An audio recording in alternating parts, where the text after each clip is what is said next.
All right, so let's move to next question. Question number 30th. The net capacitance between A and B is. So this is a part of circuit analysis. तो आपको exactly पता होना चाहिए how to solve this question.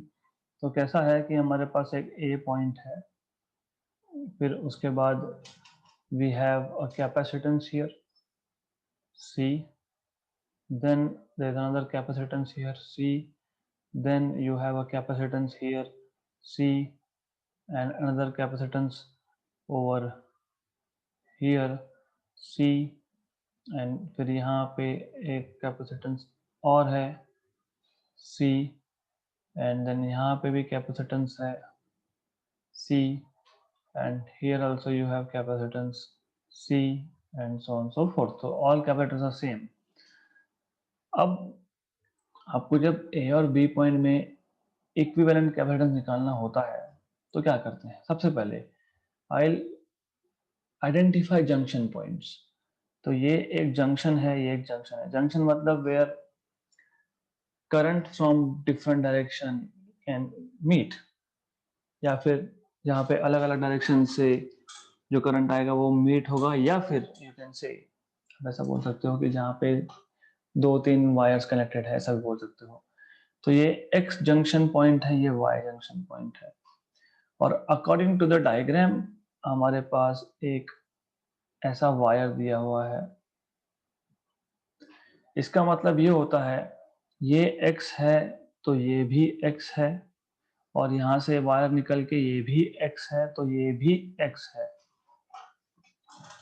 It is important for you to understand ये जो यहाँ से wire निकाला गया है और वापस इसको यहाँ पे कनेक्ट किया गया है, दैट मीन्स यहाँ पे ये x तो ये भी x, मतलब potentials are same at all this points. Okay, ये इंपॉर्टेंट है. ये इंपॉर्टेंट क्यों है? क्योंकि हमको अगर ए और बी में इक्विवेलेंट कैपेसिटेंस निकालना है तो पहले ये देखना पड़ेगा कि कौन सा सीरीज में, कौन सा पैरेलल में, सो ऑन सो फोर्थ. तो ये दोनों हो गए सीरीज में, मतलब इसका ऐसा कि मैं इन दोनों को हटा के I can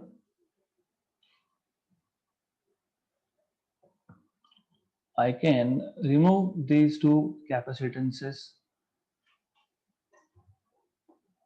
I can remove these two capacitances and put one capacitance over here.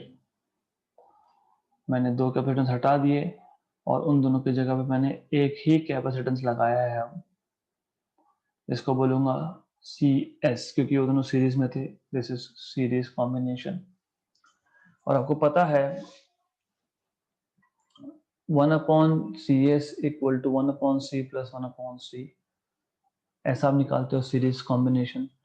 तो आपको मिल जाएगा 1/CS is equal to 2/C, मतलब C/2, मतलब this is C/2 if you know. Okay, अब अगर आप देखोगे ये जो CS है ये भी x और x में है, और जो अंदर का C है ये भी x और x में ही है. तो they will act as again series combination, है ना. तो you need to be very sure about what you are trying to do, क्योंकि अदरवाइज डिफिकल्ट हो जाएगा. तो what we are doing here is, या फिर जैसे मैंने बोला कि हमने क्या करना होता है, first we have to identify. तो ये जो दो थे वो सीरीज में थे. क्यों सीरीज में थे? Because as you can see पहले कैपेसिटर का एक पॉइंट और दूसरे कैपेसिटर का एक पॉइंट कॉमन है, और दोनों x और x पोटेंशियल में ही है. Right, good. अब ये जो कैपेसिटर है CS, and if you talk about this particular capacitor, you have to first identify कि वो जो दो कैपेसिटर है whether they are in series or they are in parallel, right? तो आइडेंटिफाई करना जरूरी है. तो पे अटेंशन, क्योंकि there is a high chance of going wrong and I will try to make a mistake here intentionally so that you understand. तो अगर मैं बोलता हूं कि ये CS और ये C if they are in series, तो I will be getting a modified circuit again. मैं इसको कॉपी करके इसको पेस्ट करके मैं यहाँ पे चेंजेस करता हूं. तो आई कैन रिमूव, मैं इसको और इसको हटा के यहाँ पे एक सिंगल कैपेसिटर डाल सकता हूं जिसको मैं CS डैश बोलता हूं. तो I can remove and I can put another capacitor CS dash. Okay, उसका CS डैश का कैपेसिटी क्या रहेगा? CS dash 1 upon CS dash equal to 1 upon CS plus 1 upon C. तो 1 upon CS तो 2 by C था, plus 1 by C मतलब 3 by C, मतलब CS dash is C by 3, right? Good. Then अब ये X है तो ये भी X है, right? Now you have to again see कि ये CS dash और ये C they are in series और they are in parallel, ये आपको देखना पड़ेगा, right? They are of course in series.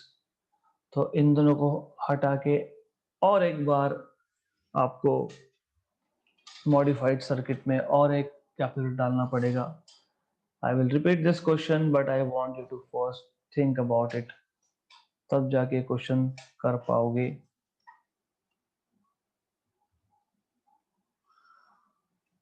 तो I will do a simple thing, इसको यहाँ से हटा के कंबाइन कर दिया, CS डबल डैश लिख दिया. तो 1 upon CS double dash is 1 upon CS dash plus 1 upon CS. तो ये आपका आ जाएगा 3 by C plus 1 by C. So that is 4 by C, मतलब CS double dash is C by 4. बराबर. Now ये C, ये C, ये भी C और ये CS double dash. अब ये C और ये CS double dash they are in parallel. As you can see they are in parallel. तो वो पैरेलल में है. तो पैरेलल कॉम्बिनेशन में आप लिखोगे CP is equal to C plus CS double dash, मतलब C plus CS double dash is C by 4, मतलब 5C by 4. मतलब I can basically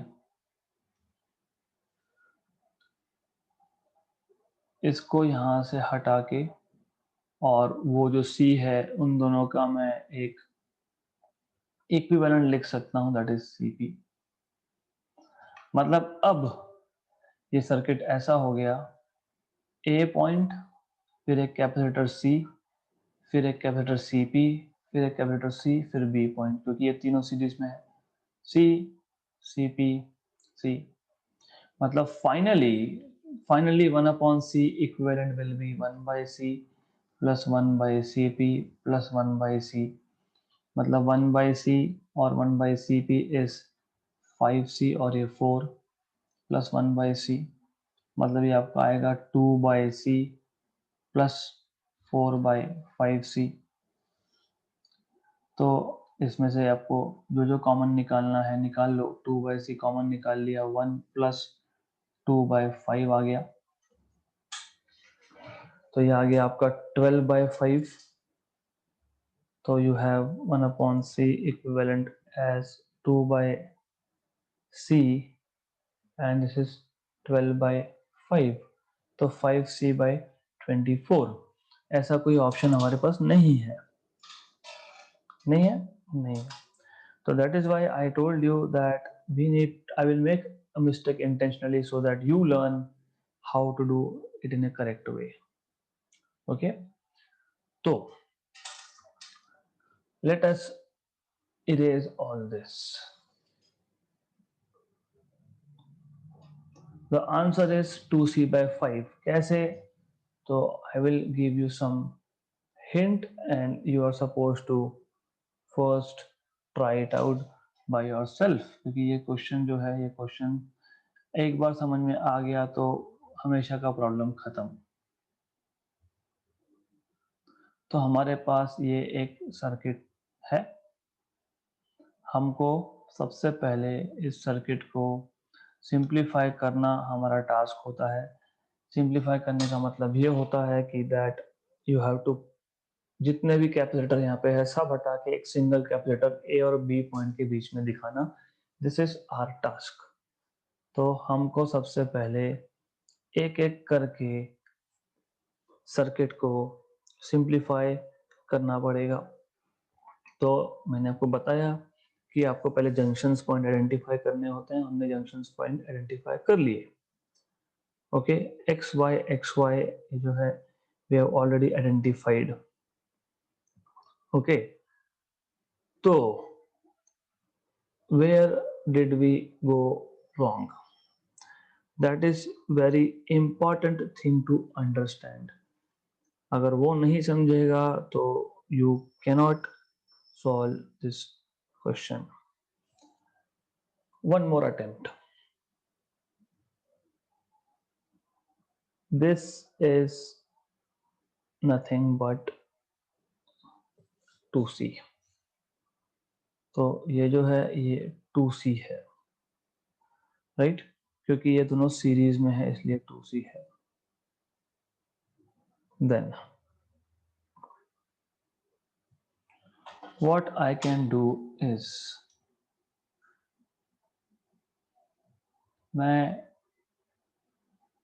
यहाँ पे इसको हटा सकता हूँ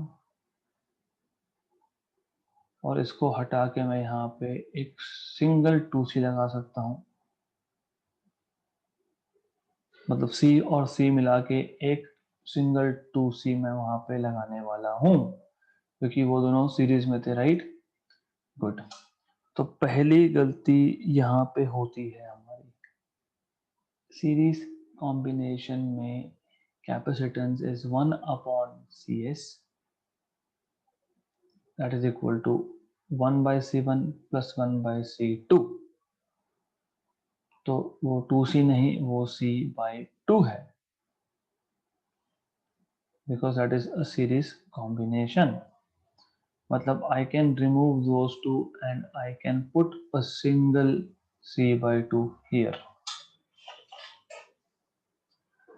दूसरा ये that जब हमने ये कैपेसिटर के अक्रॉस 2 पॉइंट लिए हैं, मतलब एक वायर लगा दिया, तो हमने इसको शॉर्ट कर दिया. शॉर्ट कर दिया मतलब it is no more in the circuit.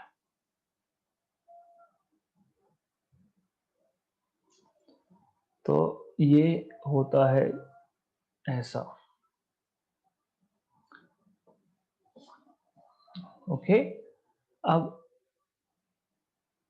this two are again in series, तो ये आएगा आपका 2/C प्लस 1/C 3/C मतलब C/3. So this will give you C/3. Okay, good. मतलब you have to, as I told you, I will keep on making some mistakes intentionally so that you understand how to do things. इसका मतलब मैं यहाँ से ये portion हटा सकता हूँ and I can just put, instead of 2 I can put one capacitor over there.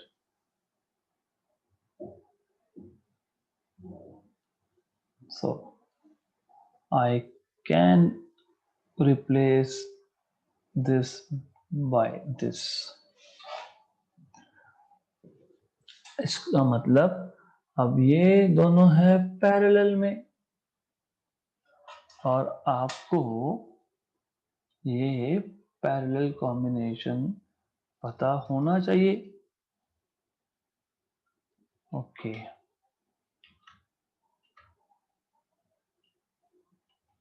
just a minute.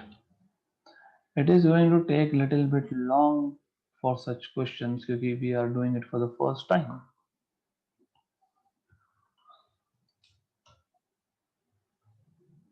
Right. तो as I was telling you, ये दोनों है पैरेलल में और पैरेलल कॉम्बिनेशन में क्या होता है? Addition. C plus C by 3, that is 4C by 3. तो मैं I can remove all this and I can say that you have a 4C by 3. फिर ये C, ये 4C by 3 और ये C, this is in series. तो वापस से आप फाइनली बोलोगे 1/C equivalent equal to 1/C plus 3/4C plus 1/C मतलब 2/C plus 3/4C मतलब वापस से यहाँ पे you will write down here multiply divided by 4. तो मैं लिखूंगा 8/4 तो 11/4C. तो 11/4C मतलब 4C/11 ऐसा भी नहीं है. Okay, right. So this is some kind of very difficult part for circuit analysis. तो circuit analysis करते वक्त you need to be very sure about how to solve questions. So why I am telling you this? Because what I want from you is as an assignment for today. Question मैं करवाऊंगा, don't worry about this. कहाँ गलती होती है वो समझना जरूरी है. तो what I want is first what you should know. You should know junction. What is a junction? दूसरा you should know junction method. अगर नहीं पता तो थोड़ा रीड करो. तीसरा you should know series and parallel combination of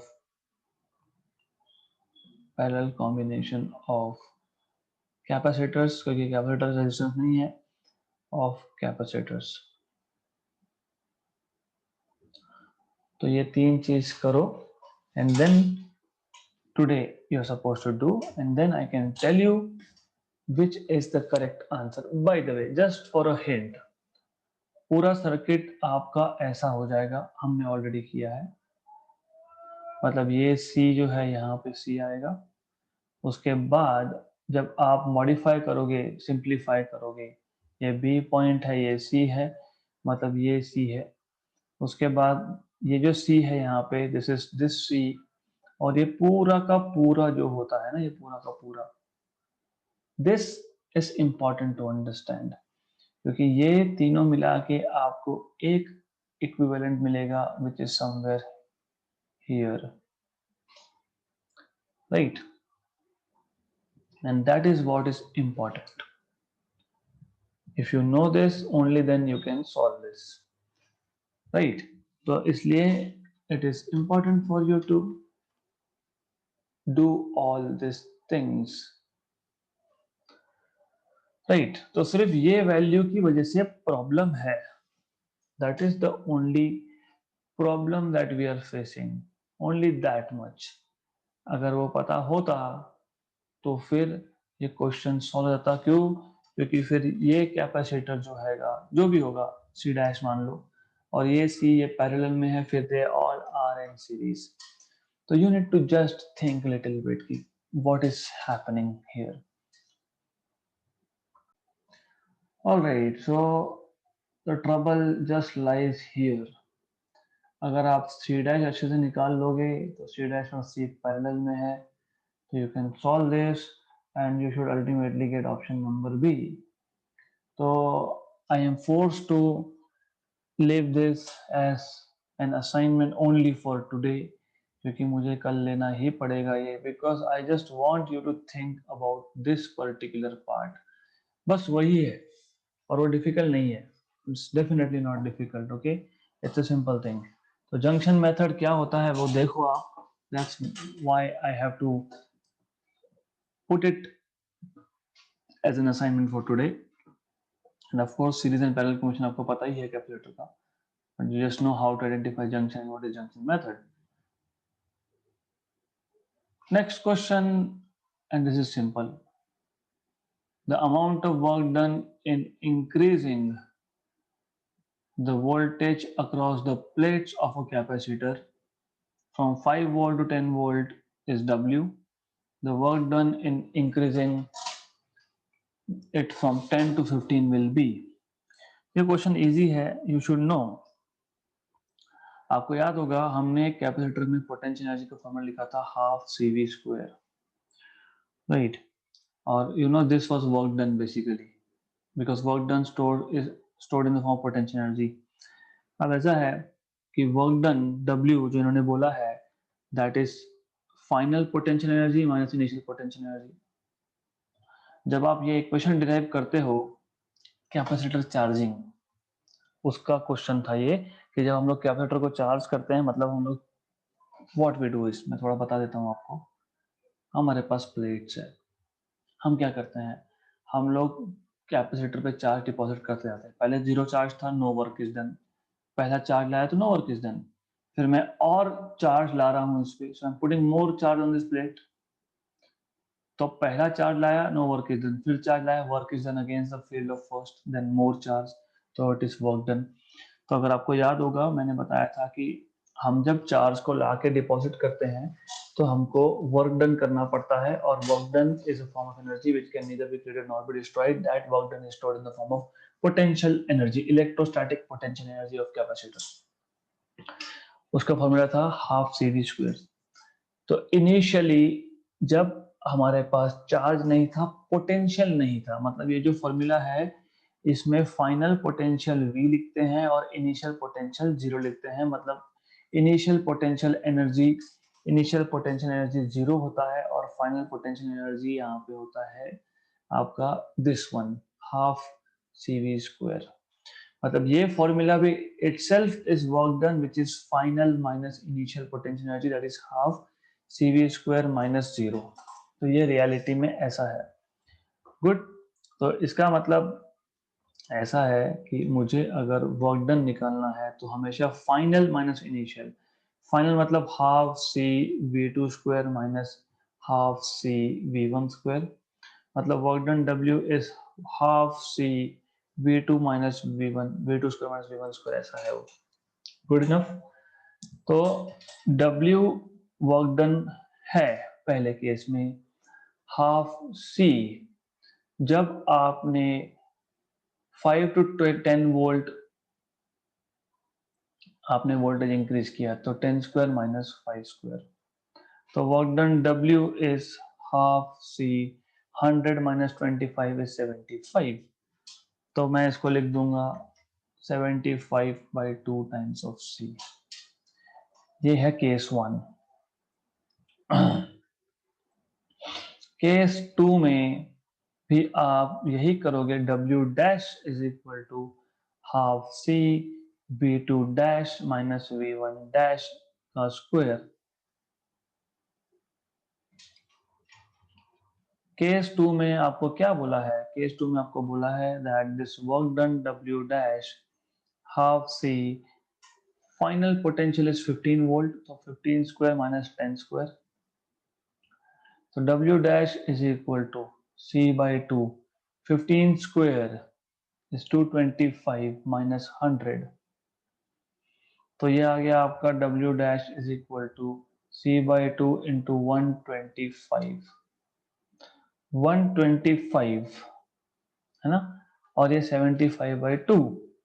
तो आपको सिर्फ इसको सिंप्लीफाई करके लिखना है, that is simple thing, extremely simple thing.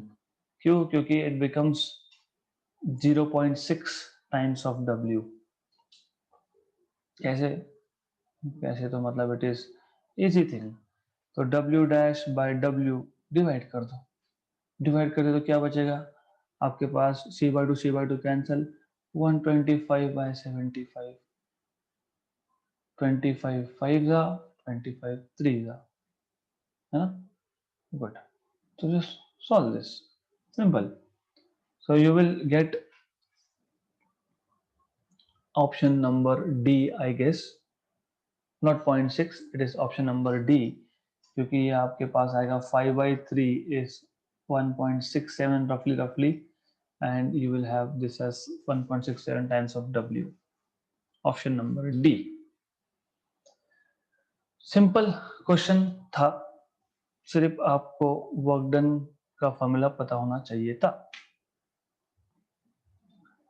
Plate separation of a 15 microfarad capacitor is 2 mm. Plate separation मतलब वैल्यू ऑफ D 210⁻³ जैसे मैंने बताया कैपेसिटर में दो प्लेट्स होते हैं, इन दोनों प्लेट्स का सेपरेशन को प्लेट सेपरेशन बोलते हैं। अब बोला है a dielectric slab K equal to 2 is inserted in between the plates, मतलब ऐसा यहाँ पे एक dielectric slab, they have inserted a dielectric slab like this। तो यहाँ पे एक स्लैब इंसर्ट किया गया है, and as I told you yesterday itself कि ऐसे केसेस में this acts as capacitor in series. तो ये कैपेसिटर इन सीरीज का केस है, या फिर अगर आपको अच्छे से थ्योरी याद है, सबसे पहले जब इन दोनों प्लेट्स में कुछ नहीं था, मतलब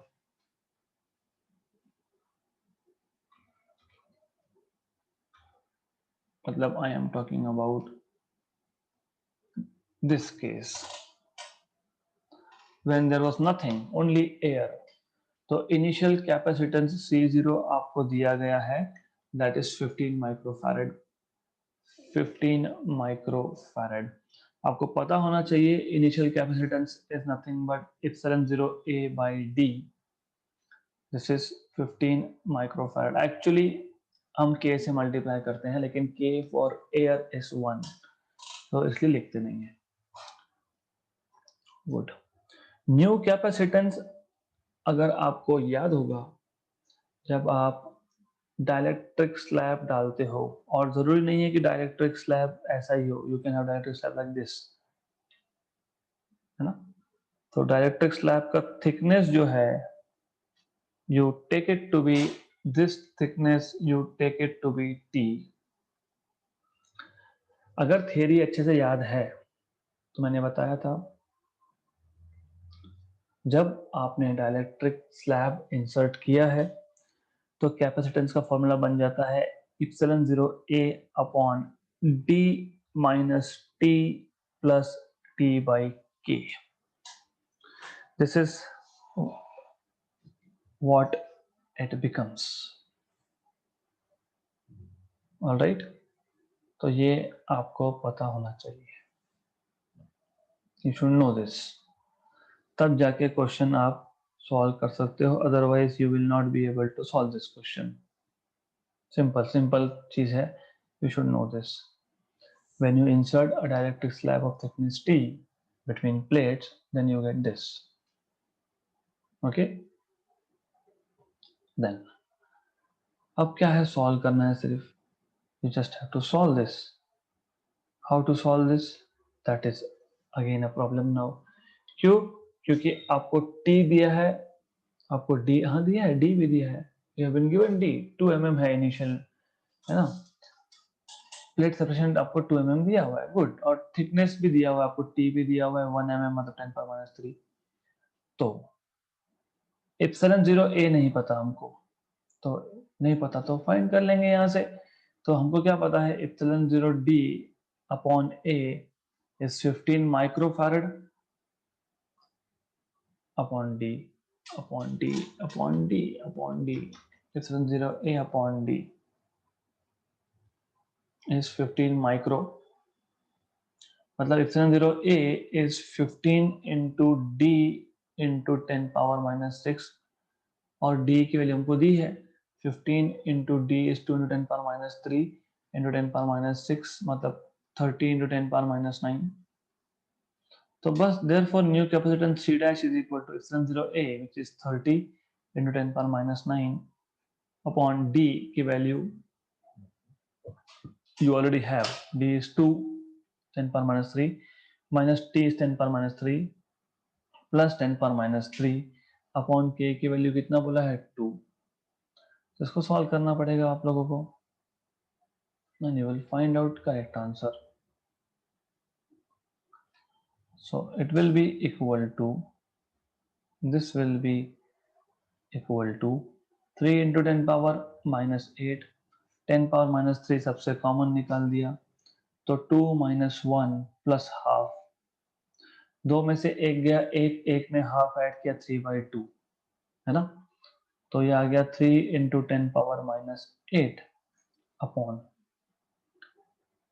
3/2 into 10 power minus 3 3 कैंसल 2 और ऊपर 10 power minus 5 मतलब 2 into 10 power minus 5 मतलब 20 into 10 power minus 6 मतलब 20 माइक्रोफैराड. ऑप्शन नंबर बी खत्म. So what did we need to solve this question? We just needed to know formula. किसका formula? What happens to the capacitance when you insert a dielectric slab? पहले दो plate में सिर्फ air था 2 mm का distance है दो plates में फिर हमने एक स्लैब इंसर्ट कर दिया ऑफ थिकनेस 1 mm तो new capacitance becomes epsilon 0 A upon D minus T plus T by K.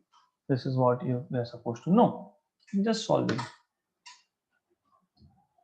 A parallel plate air capacitor has a capacitance C when it is half filled with dielectric constant K. The percentage increase in the capacitance will be. तो वही question है. It's a good question. Again the same type. So we have capacitance. We have a capacitor which initially has air. So this is initial case. Now according to the question, इसको आप half fill कर रहे हो. half filled. half filled मतलब now it is important for you to know कि ये ऐसा ही filled है. So you have something like this.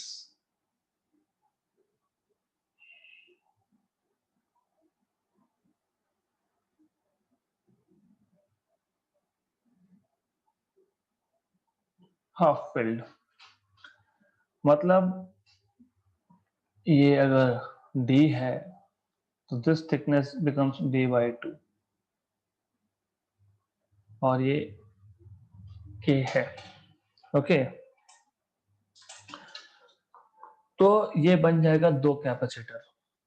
ये पहला कैपेसिटर C1 ये दूसरा कैपेसिटर C2 और ये दोनों है सीरीज में. बाय द वे हमको पता है general formula for capacitance. General formula for capacitance is C is equal to K epsilon 0 A by D epsilon 0 A by D. तो जो पहला कैपेसिटेंस है C1 ये आएगा K मतलब K की वैल्यू 5 epsilon 0 A by 2 बराबर ना A by 2. यहाँ पे गलती होती है क्यों. एरिया ऑफ द प्लेट मतलब इतना एरिया ये नहीं हाफ किया हमने प्लेट सेपरेशन का हाफ किया तो ये A ही रहेगा और नीचे D/2 हो जाएगा. ओके तो do not make mistakes here. Do not make mistakes here. तो C1 equal to 10 epsilon 0 A by D. ये हो गया पहले का कैपेसिटेंस. सिमिलरली आप C2 फाइंड कर सकते हो. तो C2 फाइंड करने के लिए इट इज सिंपल नाउ. क्यों. क्योंकि C2 भी आप बोलोगे K epsilon 0 a upon d by 2, लेकिन सेकेंड केस में एयर ही है अंदर तो k की वैल्यू 1 है। गुड। नाउ आप बोलोगे C1 and C2 are in series, तो since C1 and C2 are in series, you have 1 upon CS equal to 1 upon C1, 1 upon C1 plus 1 upon C2. So 1 upon CS is equal to 1 upon C1, that is 10 epsilon 0 A by D, और ये आपका आएगा यहाँ पे, you will be getting this as C2 जो है वो आपके पास 2 epsilon 0 by D है, तो D अपॉन 2 epsilon 0 A ऐसा आएगा। इसको सिंप्लीफाई करो, इसको सॉल्व करो एंड यू आर डन। तो this is nothing but 1 upon C S is equal to, ये आप you have to solve this, multiply divide by 5 second term को, क्यों, फिर वो 6D अपॉन 10 epsilon 0 A ऐसा मैं लिख सकता हूँ। तो मैंने जस्ट क्या किया, 5 से मल्टीप्लाई 5 से डिवाइड करके मैंने डिनोमिनेटर सेम किया और कुछ नहीं किया है। Okay, nothing else, nothing else. तो this kind of basic things you should know now. So this is nothing but I can write down CS as 10 by 6 epsilon 0 A by D, मतलब 5 by 3, और आपको बोला है initial capacitance जो था जब air था, तो C is equal to epsilon 0, right. तो ये आ गया आपका 5 by 3 टाइम्स ऑफ C, क्योंकि ये जब हमने डाइलेक्ट्रिक मीडियम इंसर्ट नहीं किया था उस सिचुएशन में कैपेसिटेंस C था, तो CS आ गया, इतना मिल गया हमको, right. By the way, what have we been asked, हमको बोला है परसेंटेज इंक्रीज, हमको बोला है परसेंटेज इंक्रीज, मतलब इंक्रीज कितना हुआ, तो वो हमको देखना है कि इंक्रीज कितना हुआ है बेसिकली। ओके, तो how do we find out percentage increase, तो वो कैसे फाइंड करेंगे हम लोग, final value minus initial value upon initial value into 100, that is percentage increase in the capacitance. So percentage increase in C is, you can find out by final value minus initial value, इससे आप find कर सकते हो। Alright, तो you can just do this, that is final value C2, C2 is nothing but CS, है ना, क्योंकि जब आपने डाइलेक्ट्रिक मटेरियल डाल दिया उसमें तो जो भी वैल्यू है final C2 minus C1 by C1 into 100।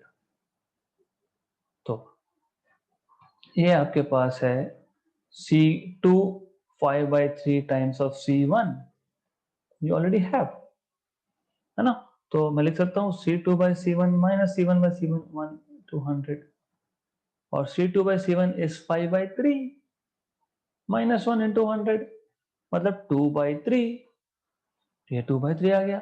2 by 3 कितना होता है 0.666, मतलब 66.66%, ऑप्शन नंबर बी। तो what did we do in this case is, हमने सिर्फ डाइलेक्ट्रिक स्लैब इंसर्ट करने के बाद, हाफ फिल करने के बाद फाइनल कैपेसिटेंस की वैल्यू निकाल ली, final minus initial upon initial into 100 किया, 66.66% आंसर आ गया। So this is how you are supposed to solve this question. Question easy है, provided you know everything basics. Then this is easy question, easy है। A network of 420 microfarad capacitor is connected to a 600 volt supply as shown in figure. The charge on capacitors C1 and C4 are. सबसे पहले आपको ये पता होना चाहिए कि जब आप कैपेसिटर्स को सीरीज में कनेक्ट करते हो, मतलब C1, C2, C3 की बात हो रही है, तो all the capacitors in series have same charge. तो सबसे पहले आपको ये पता होना चाहिए, राइट? तो द थिंग इज, ये ऐसा है,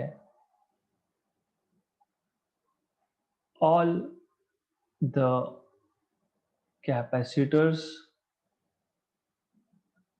in series have the same charge, equal amount of charge, that is C1, C2 and C3 have same charge, let us say Q। फिर आपको मैंने बताया था, कभी भी ये डायग्राम में ऐसा लिख सकता हूँ, ड्रॉ कर सकता हूँ मैं ऐसा, I can draw it like this, ये C1, ये C2, ये C3 और ये C1, C2, C3 ये पैरेलल में है C4 के साथ। और आपको पता है, क्या पता है, पैरेलल जब होता है तो पोटेंशियल डिफरेंस सेम होता है, सीरीज जब होता है तो पोटेंशियल डिफरेंस अलग होता है। तो मैं इस डायग्राम को मैं ऐसा भी ड्रॉ कर सकता हूँ। मैं इसलिए बार बार बोलता हूँ बेसिक्स, मतलब मैं इसको सीरीज में है ना, तो मैं इसको ऐसा भी ड्रॉ कर सकता हूँ, C1, C2, C3। फिर इसके अक्रॉस 600 वोल्ट का पोटेंशियल डिफरेंस लगा हुआ है, इसके अक्रॉस 600 वोल्ट का पोटेंशियल डिफरेंस लगा हुआ है। फिर अगर आपको याद होगा, जब मैंने आपको थियरी में बेसिक्स पढ़ाया था इसका, मैंने बताया था यहाँ पे पोटेंशियल ड्रॉप V1 होगा, यहाँ पे V2 होगा, यहाँ पे V3 होगा। Charges are same but potential differences are different. फिर आपको ये भी बताया था कि ये टोटल वोल्टेज V जो है, this total voltage V is nothing but V1 plus V2 plus V3। ये तो कोई भी बोल देगा ना, हमारे पास एक बैटरी है और 3 कंपोनेंट है, तो बैटरी का वोल्टेज पहला कंपोनेंट यूज कर रहा है, दूसरा यूज कर रहा है, तीसरा यूज कर रहा है, तो वही तो लिखा है हमने। What rocket science, simple thing है ये। But what you know is capacitance is, if you know, charge upon potential। तो potential is charge upon capacitance। Good. इसका मतलब ये कि मैं V इक्वल टू, देखो C1, C2, C3 में चार्ज सेम है, तो मैं लिख सकता हूँ Q बाई C1, ये हो गया V1, plus Q by C2 ये हो गया V2, plus Q by C3 हो गया V3। गुड। ऐसा क्यों किया मैंने? ऐसा मैंने इसके लिए किया बिकॉज V मैं अगर Q कॉमन निकाल देता हूँ तो ये आ गया 1/C1 plus 1/C2 plus 1/C3। V हमको पता है 600 है, टोटल चार्ज निकालना है, और ये 1/C1 plus 1/C2 plus 1/C3 ये सीरीज कॉम्बिनेशन होता है। ओके, तो ये सीरीज कॉम्बिनेशन होता है। और वैसे भी हमको C1, C2, C3 की वैल्यू दी हुई है, 20 माइक्रोफैरड है सबके सब। तो 1/20 plus 1/20 plus 1/20 is 3/20 microfarad, right? 1 जा 200 जा, तो इसको सॉल्व करेंगे अगर, तो मुझे मिल जाएगा ये 2 × 10 पावर 3 × 10 पावर -6, मतलब मुझे मिल जाएगा 4 × 10 power 3 × 10 power -6, that is charge, मतलब 4 × 10 पावर -3, मतलब 4। यह आ गया आपका ऑप्शन नंबर ए। क्योंकि मैंने सिर्फ C1 पे ही फाइंड कर लिया, C4 पे तो इजी है ना, C4 पे तो डायरेक्ट कर सकते हो ना.